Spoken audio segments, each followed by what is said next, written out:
নমস্কার সকলকে, Mithu's kitchen official চ্যানেলে আপনাদের সকলকে স্বাগত জানাই। আশা করি আপনারা যেখান থেকে আমার এই ভিডিওটি দেখছেন আপনারা সকলে ভালো আছেন এবং সুস্থ আছেন। আজকে আপনাদের সাথে এমন একটা কাটলেটের রেসিপি শেয়ার করব যা আগে কখনো কেউ খাননি, এইটুকু আমি গ্যারেন্টি দিয়ে বলতে পারি। তাহলে চলুন রেসিপিটি শুরু করা যাক। তার জন্য প্রথমে এখানে আমি পেঁপে গ্রেট করে নিয়েছি। এখানে আমি একটা বড় সাইজের পেঁপে, সেটাকে সুন্দর করে গ্রেটারের সাহায্যে গ্রেট করে নিয়েছি। তারপর আমি এর মধ্যে দিয়ে দিচ্ছি বেশ খানিকটা পরিমাণ কোচানো ধনেপাতা, 5 থেকে 6টা কোচানো কাঁচা লঙ্কা, বেশ খানিকটা পরিমাণ গ্রেট করে রাখা আদা এবং একটা মাঝারি সাইজের আলু নিয়েছি যাতে করে বাইন্ডিংটা হয়। তো সুন্দর মতো সেই জন্য একটা মাঝারি সাইজের আলু এখানে আমি আগে থাকতে সেদ্ধ করে খোসা ছাড়িয়ে নিয়েছিলাম। সেই আলুটাকে এইভাবে গ্রেটারের সাহায্যে আমি এখানে গ্রেট করে ব্যবহার করছি। আলুটা কিন্তু এখানে আমার সম্পূর্ণ গ্রেট করা হয়ে গিয়েছে। এরপরে আমরা এর মধ্যে দিয়ে দেব খানিকটা পরিমাণ মতো নুন দিয়ে দিতে হবে, বেশ খানিকটা পরিমাণ ধনের গুঁড়ো, সামান্য পরিমাণ এখানে দিয়েছি আমি জিরের গুঁড়ো, তারপরে বেশ খানিকটা পরিমাণ কোচানো কিশমিশ এবং কোচানো কাজু বাদাম এর মধ্যে দিয়ে দিয়েছি। ফ্লেভারটা খুব ভালো আসে এবং খেতেও খুব ভালো লাগে। তারপর এর মধ্যে দিয়ে দিয়েছি বড় চামচে 2 চামচ কর্নফ্লাওয়ার। এখানে আমি কর্নফ্লাওয়ার ব্যবহার করেছি, আপনারা চাইলে ময়দারও ব্যবহার করতে পারেন। তো যেটাই নেবেন 2 থেকে 3 চামচের মতো নেবেন। এখানে যেহেতু একটা বড় সাইজের পেঁপে নিয়েছি, বাইন্ডিংটা যাতে খুব ভালো করে হয় সেদিকে খেয়াল রাখতে হবে। পেঁপের এই কাটলেট কারা কারা বাড়িতে এইভাবে বানিয়েছেন আমাকে কিন্তু কমেন্ট করে জানাতে পারেন। আশা করছি আপনারা হয়তো কেউই এই পেঁপের এই কাটলেটটা বাড়িতে বানাননি। একদম নতুনত্ব একটা রেসিপি আপনাদের সাথে শেয়ার করছি।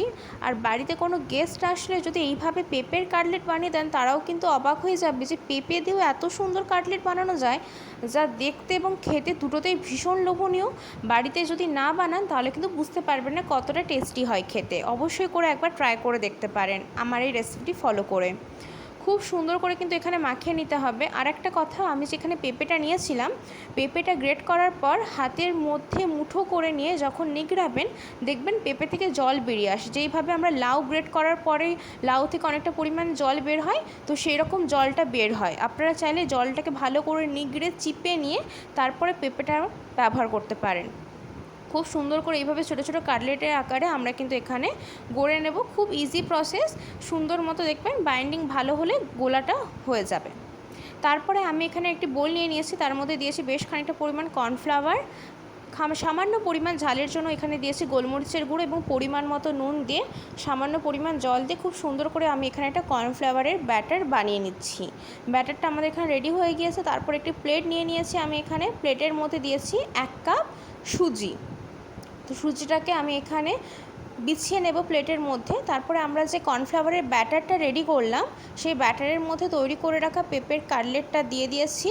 তারপরে আমি এখানে যে সুজি যেটা প্লেটের মধ্যে নিয়েছিলাম সেই সুজিটা কোট করব। খুব সুন্দর করে কিন্তু সুজিটাকে চারিধার দিয়ে কোট করে নিতে হবে, যাতে করে আমরা যখন এই কাটলেটগুলোকে তেলের মধ্যে ভাজবো কোনোভাবেই ভেতর থেকে কাটলেটের পুর, যে পেঁপের যে পুরটা রয়েছে সেটা যেন বাইরে বেরিয়ে না আসে। খুব সুন্দর করে 2 পিঠ 4 ধার আমি এখানে সুন্দর করে কোট করে নিয়েছি সুজিতে ভালো মতো করে। তারপরে এগুলো যেহেতু ডিপ ফ্রাই হবে তার জন্য আমি এখানে ফ্রাইং প্যানের মধ্যে বেশ খানিকটা পরিমাণ রিফাইন অয়েল গরম করতে বসিয়ে দিয়েছি। তেলটা যখন খুব ভালো করে গরম হয়ে আসবে ঠিক সেই পর্যায়ে গ্যাসের ফ্লেমটা একদম লো টু মিডিয়ামে রাখবেন।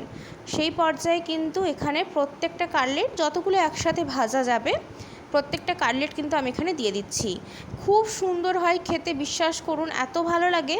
যদি বাড়িতে গেস্ট আসে বানিয়ে দেন পেঁপের কাটলেট, তাদেরকে যতক্ষণ না বলবেন যেটা পেঁপে দিয়ে বানানো তারা কিন্তু খেয়ে টেস্ট পাবে না যেটা পেঁপে দিয়ে বানানো, এতটা টেস্টি হয় খেতে।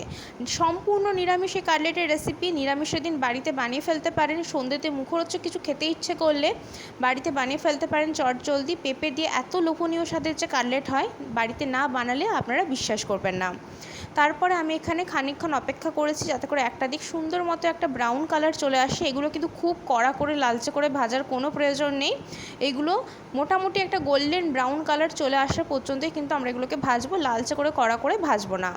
একটা দিক যখন দেখবেন সুন্দর একটা গোল্ডেন ব্রাউন কালার চলে আসছে ঠিক সেই পর্যায়ে আমি এখানে কাটলেটগুলোকে অপর দিকটা উল্টে দেব, যাতে করে অপর দিকটাও সুন্দর মতো ভাজা হয়ে যায়। এই কাটলেটগুলো ভাজতে একটু সময় লাগবে, যেহেতু পেঁপে নরম, আলু নরম, ভেতরটা পুরোটা যদি ভালো মতো সুসেদ্ধ না হয় তো হাতে সময় নিয়ে কাটলেটগুলো কিন্তু ভাজতে হবে। গ্যাসের ফ্লেম হাইয়ে দিয়ে দিলে কিন্তু এখানে কাটলেটগুলো বাইরে থেকে কালারটা হয়তো চলে আসবে, ভেতর থেকে একদম কাঁচা রয়ে যাবে, খেতে একদমই ভালো লাগবে না। তো সেই ক্ষেত্রে এখানে 2 পিঠ উল্টে পাল্টে সুন্দর একটা গোল্ডেন ব্রাউন কালার আসা পর্যন্ত কিন্তু আমাদেরকে 2 পিঠ উল্টে পাল্টে কাটলেটগুলোকে ভেজে নিতে হবে। আর বাইরে যেহেতু সুজির কোটিং রয়েছে, ভীষণ ক্রাঞ্চি একটা মুচমুচে ব্যাপার আসে, খুব সুন্দর হয় খেতে। বাড়িতে অবশ্যই করে ট্রাই করে দেখতে পারেন। আজকের রেসিপি আপনাদের কেমন লাগলো অতি অবশ্যই করে কমেন্ট করে জানাবেন। যদি ভালো লেগে থাকে অবশ্যই করে আমার চ্যানেলটিকে সাবস্ক্রাইব করে দেবেন।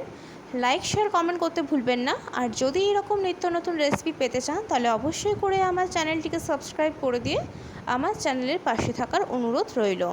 এখানে কিন্তু কাটলেটগুলো আমার সম্পূর্ণটা ভাজা হয়ে গিয়েছে। আর কালারটা দেখে বুঝতে পারছেন আমি কিন্তু একদম পুড়িয়ে ফেলিনি বা লালচে করে মুচমুচে করে যেটা ভাজা হয়, যেটাকে বলে একদম কড়া করে, সেরকম কিন্তু ভাজিনি। কারণ এগুলো ওরকম লালচে করে ভাজলে কিন্তু ভালো লাগবে না, যেহেতু বাইরে সুজির কোটিং রয়েছে।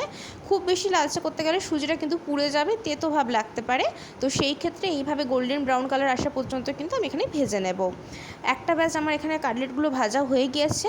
এখানে পরের যেগুলো বাকি রয়েছে সেগুলো কিন্তু এক এক করে দিয়ে দেবো। গ্যাসের ফ্লেম অতি অবশ্যই করে লো টু মিডিয়ামে রাখবেন। আর একটা কথা, কাটলেটগুলো আমি এখানে গোলাকার শেপ দিয়েছি। আপনারা চাইলে যেইভাবে কাটলেটের শেপ হয় বরফি আকারে, সেই রকম শেপ দিতে পারেন, আপনাদের পছন্দ মতো শেপ দিতে পারেন। আমি এখানে গোলাকার চ্যাপটা চ্যাপটা করে যেভাবে আমরা আলুর চপ বানিয়ে থাকি ঠিক সেই মতো কিন্তু শেপটা দিয়েছি। শুধুমাত্র একটু আলুর চপের চাইতে কাটলেটটা একটু মোটা রেখেছি, মানে থিকনেসটা একটু মোটা রয়েছে। তো সেই ক্ষেত্রে এখানে আমি এরকম শেপ দিয়েছি, আপনারা পছন্দ মতো শেপ চাইলে দিয়ে দিতে পারেন, কোনো অসুবিধে নেই। তারপরে খানিকক্ষণ এখানে আমি অপেক্ষা করব যাতে করে একটা দিক সুন্দর মতো আমাদের এখানে ভাজা হয়ে যায়। যতক্ষণ অবধি একটা দিক ভাজা হচ্ছে অপেক্ষা করতে হবে। একটা দিক দেখুন কালারটা খুব সুন্দর চলে আসছে, একটা গোল্ডেন ব্রাউন কালার চলে আসছে। ঠিক এই পর্যায়ে কিন্তু আমি এখানে এগুলোকে অপর দিকটাও পাল্টে দেবো, যাতে করে আমাদের এখানে অপর দিকটাও সুন্দর মতো এখানে ভাজা হয়ে যায়। ভীষণ সুন্দর হয়েছিল দেখতে, দেখতে যতটা লোভনীয় হয়েছে খেতে কিন্তু দুর্দান্ত হয়েছিল। বাড়িতে অবশ্যই করে পেঁপের এই কাটলেটটা একবার হলেও বানিয়ে দেখতে পারেন, আশা করব আপনাদের ভীষণ ভালো লাগবে।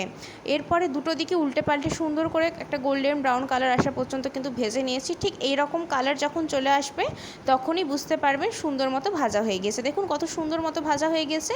এর থেকে বেশি কড়া করে ভাজতে যাবেন না, কারণ এগুলো সুজি যেহেতু রয়েছে তার জন্য বাইরেটা তেতো লাগতে পারে। বেশি লালচে করে কড়া করে ভাজলে এগুলো আমি একটি পাত্রের মধ্যে তুলে নিচ্ছি। এগুলো খালি মুখে খেতে ভীষণ ভালো লাগে। আপনারা চাইলে টমেটো কেচাপ বা সসের সাথে, কোনো ডিপের সাথে, কোনো ধনেপাতার চাটনির সাথে সার্ভ করতে পারেন। কিন্তু বিশ্বাস করুন এগুলো শুধু শুধু খেতেই ভীষণ ভালো লাগে। বাড়িতে অবশ্যই করে বানিয়ে দেখবেন। যদি বাড়িতে এই নিরামিষ পেঁপের কাটলেট বানিয়ে থাকেন অবশ্যই করে আমাকে কমেন্ট করে জানাতে পারেন যে আপনাদের আজকের এই পেঁপের কাটলেটের রেসিপি কেমন লাগলো। আর এটাও কমেন্ট করে জানাতে পারেন এইভাবে কখনো কি বাড়িতে পেঁপের কাটলেট বানিয়েছেন, না এটা আপনাদের কাছে রেসিপিটা নতুনত্ব লাগলো। আমার তো মনে হয় এইভাবে হয়তো খুব কম মানুষই হয়তো বাড়িতে পেঁপের কাটলেট বানিয়ে দেখেছেন। যদি বানিয়ে থাকেন অবশ্যই আমাকে কমেন্ট করে জানাতে পারেন। রেসিপিটি ভালো লাগলে অবশ্যই চ্যানেলটিকে সাবস্ক্রাইব করে দেবেন।